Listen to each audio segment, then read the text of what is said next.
Hola a tots i benvinguts a un altre vídeo. En esta ocasió hem convidat a Vicent Nogueroles. Benvingut, Vicent. Gràcies.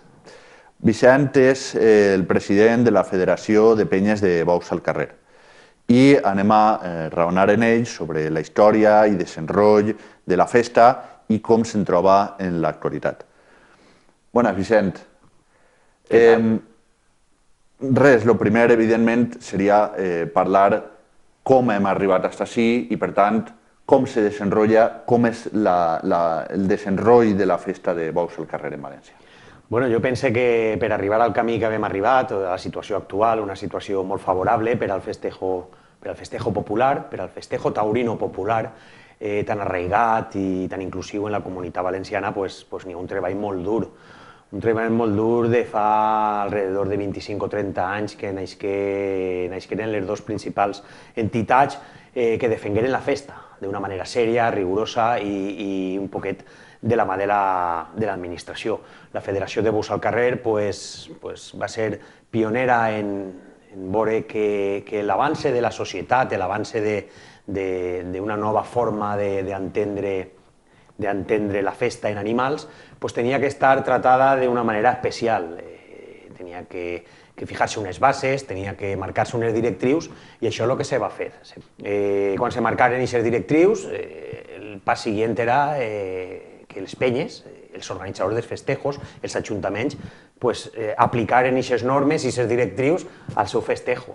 Per a què? Per a que tota aquesta evolució que se volia buscar en el Bou al Carrer pogués ser efectiva i tenim que dir que gràcies a aquell moviment que tingueren els nostres avantpassats, la gent que ens va precedir a nosaltres, el nostre anterior president, que és una de les persones més reconegudes del Bou al Carrer, com és Manuel Vicent, va ser un pionero en millorar i en avançar. Gràcies a tot allò, avui en dia som possiblement la comunitat autònoma que més festejos populars fa. Estem durant aquests últims 5 anys sobrepassant la xifra de 9.000 festejos en un any. Pràcticament n'hi ha més bous en la comunitat valenciana que en tot el resto de comunitats autònomes juntes. I això, si no fora per una feina ben feta, ben instrumentada, si no fora per tindre uns arguments sòlids i una cimentació ben feta, fruto de la casualitat, no se poden fer 9.000 festejos. Per tant, estem parlant d'un marc regulatori ben fet, ben desenrotllat i que les penyes complixen. Però, a banda d'això, si hi ha 9.000 és perquè forma part de la tradició valenciana. Podria estar igual de desenrotllat en Astúries o qualsevol altra i no tindre tanta festa perquè no n'hi ha tanta demanda. A què se deu que els valencians o la cultura valenciana estiga tan arrailada, sobretot a la festa de Bous al Carrer, veritat? Bueno, lògicament perquè això és una activitat cultural i festiva que ve arraigar al llarg dels segles. Això no pot ser algo de 20 o 30 anys enrere, no? Lògicament això té una història darrere. Ja els llibres d'història ja conten quan el Cid Campeador en la conquista de València ja li ficava als bous foc en els cuernos i els arreava contra els àrabes que estaven en la ciutat de València. Per tant, aquest és l'origen del bou embolat? Sí, possiblement aquest siga un dels principals orígens que ens marca la història del bou embolat, però després tenim una història contemplada també en els llibres del segle XVI-XVII del bou en corda d'Ontenient, del bou en corda de Xiva. O sigui, això és una tradició de molt darrere, però una tradició que ha evolucionat i que l'hem fet evolucionar per a ficar-se a dia d'avui. Claro, no se pot entendre el bou avui en dia de fa 5 o 6 segles, o ja no me'n vaig a la història, sinó de fa 20 o 30 anys enrere. Jo recordo quan era xicotet que els bous se'ls arreava en palos, es punxava, que no n'hi havia el cuidau que n'hi ha ara, era tot un poquet, com estava la societat també entonces, no només en el món del bou, sinó com era la societat d'aquell entonces. I avui en dia el respecte que se té per el bou, per la vaca, per la res, per l'animal en general, els propis aficionats, és algo que se pot exportar a qualsevol altra comunitat autònoma en matèria de benestar animal. Som un referent de la comunitat valenciana som un referent per al resto d'Espanya. I això, el culpable de tot això, no és altre que el propi aficionat i el propi penyista. Que és el principal interessat en el món del bou i en què se protegisca. Però n'hi ha una cosa que m'ha paregut curiosa i és que sempre has parlat del bou al carrer, no del bou en plaça. És més típicament valencià el bou al carrer que el bou en plaça? És diferent? Què canvia entre els dos mons per a la gent que és desconeixedora del món del bou? Bueno, el bou en plaça és una altra modalitat del món del bou, ni més ni menys. Una altra modalitat que se desenvolupa en una plaça de bous i on l'única diferència que n'hi ha és que el bou en el carrer no se sacrifica en el propi carrer i el bou de plaça se sacrifica en la plaça. No n'hi ha que oblidar i n'hi ha que deixar-ho clar i no n'hi ha que amagar-se que el destí final d'un bou és el mataero, és el sacrifici. Però bueno, igual que tots els animals que van a la cadena alimentícia, al final els animals que se mengem, que estan molt bons a la parrilla i a la planxa i al forn, és perquè els han tingut que matar. Però hi ha cert rebuig a la correguda de bous que no al bou al carrer, perquè quan hi ha bous al carrer el poble es plena. Sin embargo, pareix que no siga el mateix en bou en plaça. Té algun origen, vull dir, a lo millor actualment per el cuidado de l'animal a la gent no li agrada, o té una arrel històrica?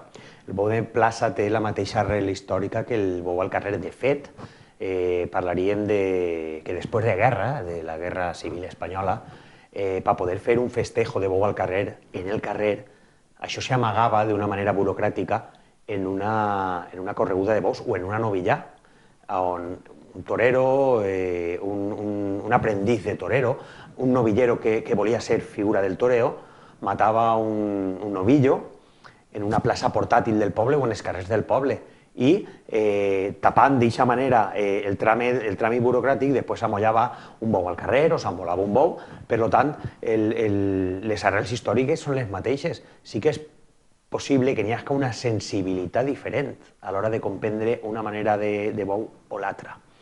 Al final, ja t'he dit, és conforme se vol afrontar la situació dels animals. Si no se pot ser tan purista com és avui en dia, que els animals es volen equiparar a les persones. Mai van a poder ser els animals persones, mai. Per tant, què és millor? Vaig a fer-te una pregunta jo. Què és millor? Ixe porc que està a dalt d'un camió, que el duen durant un dia per la carretera, que el duen al mataero, que el tenen en el mataero un altre dia fins que arriba el seu torn de mort, o un bou que pelea en la plaça, un bou que possiblement puguen indultar-lo si va una bona faena i que si no és aixina, un torero agarra una espasa i en un minut l'ha mort. És molt dur parlar així, però és que és la realitat. Quina de les dues maneres patís més l'animal? Bueno, la pregunta queda en el aire, potser no siga jo el que ha de respondre, sinó la persona que està veient el vídeo, però està evolucionant el món del bou de la mateixa manera que està evolucionant la societat? Penses que està fent les transformacions per a adaptar-se al món del segle XXI? I acompanyant en això, com veieu el món del bou en l'actualitat? Si no evolucionarem, desde luego, conforme està avui en dia la societat, no se farien 9.000 festejos i possiblement avui no estaríem així tu i jo parlant de bous, perquè no se farien bous. Ha hagut una evolució impressionant durant 20 anys, estos últims 20 anys. Sobretot estos últims 5 o 6 anys s'ha treballat molt perquè aquesta evolució se multiplicarà per 100.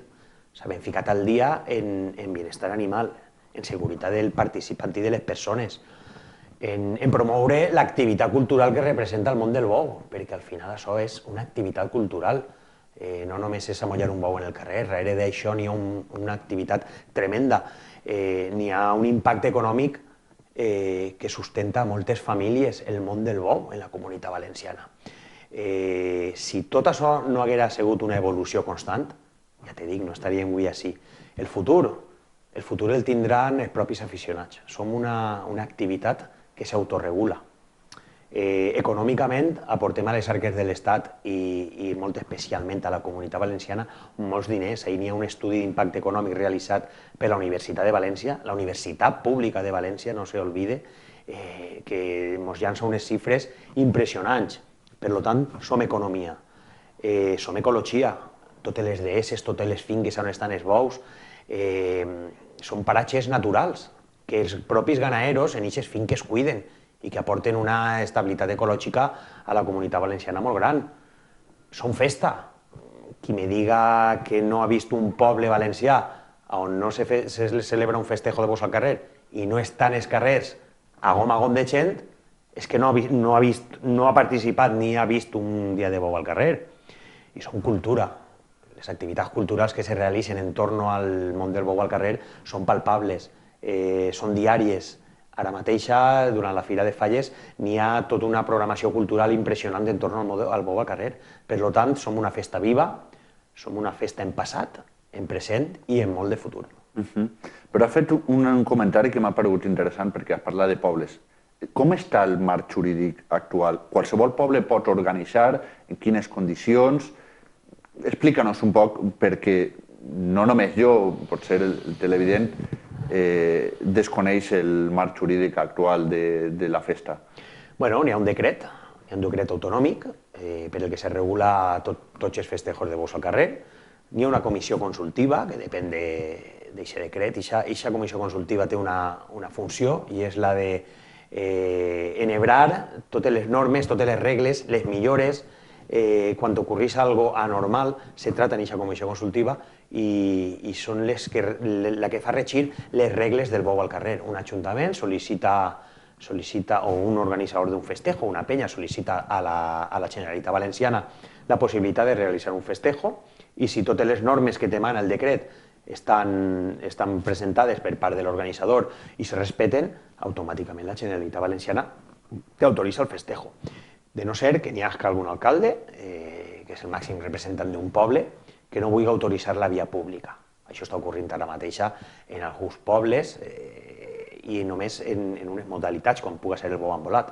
El poble de Silla, Pedanies, en València, l'alcalde de València, què fa? Es diu a l'organitzador, si vas a fer un dia de bou embolat, no te vaig autoritzar la via pública. Juguen un poquet a la prevaricació, diria jo, i no respeten les tradicions, no respeten una norma escrita de la Generalitat Valenciana on diu que el bou embolat és totalment legal i per tant se té que autoritzar. Quines modalitats n'hi ha de bous al carrer i quines tenen major acceptació? Perquè, per exemple, n'hi ha pobles on és molt típic el bou en corda o l'entrada de bous i cavalls, per posar uns exemples. Bueno, n'hi ha diverses modalitats, des de l'encierro campero, des de l'encierro urbano, el bou embolat, el bou en corda, el bou a la mar, l'exhibició de vaques, el bou serril i el bou embolat. Va per zones, cada zona té unes característiques i n'hi ha modalitats que són més arraigades o que tenen més acceptació que altres. Per exemple, en la província d'Alicant, les modalitats per excel·lència són les vesprades de vaques. Les vesprades de vaques en la província d'Alacant tenen un arraigo molt gran i se fa una aposta tremenda per elles.